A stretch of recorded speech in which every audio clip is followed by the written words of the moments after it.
ఇద్దరు పెద్ద బాడీ బిల్డర్లు వాళ్ళు ఎవరు బలవంతులో తెలుసుకోవడానికి పోటీ పెట్టుకున్నారు. మొదటి వ్యక్తి 300 కేజీల బరువుని లిఫ్ట్ చేయడానికి ట్రై చేశాడు. కానీ బలం సరిపోలేదు. రెండో వ్యక్తి కూడా ట్రై చేశాడు.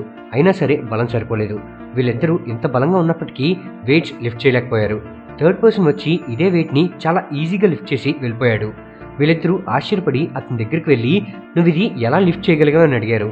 వెంటనే అతను నేను రోజు డాఫోడిల్స్లో అల్ఫామ్ తింటాను, అందుకే ఇంత బలంగా ఉంటానని చెప్పాడు. దాంతో వీళ్ళిద్దరూ ఈ డాఫోడిల్స్ ఎక్కడా అని వెతుక్కున్నారు. ఇది మన వైజాగ్లోని కూర్మనపాలెం టు దువ్వాడ రోడ్లో KFC పక్కనే లొకేట్ అయి ఉందని తెలుసుకుని విజిట్ చేశారు. ఇక్కడ కేవలం అల్ఫామే కాకుండా టిక్కాస్, తందూరి, కబాబ్స్, గ్రిల్స్ ఉన్నాయని తెలుసుకుని అవి కూడా తింటున్నారు. దాంతో వీళ్ళు ఈసారి బాడీతో పాటు బలం కూడా పెంచుకున్నారు. మీరు కూడా మీ ప్రోటీన్ రిక్వైర్మెంట్స్ కోసం డాఫోడిల్స్ ని విజిట్ చేయండి. ఈ కండలు కాశ్మీరం, మజిల్స్ ఈ గుండెలు హిమాలయం. మటన్ చికెన్ తింటేనే మహాపహిల్వానులవుతారు.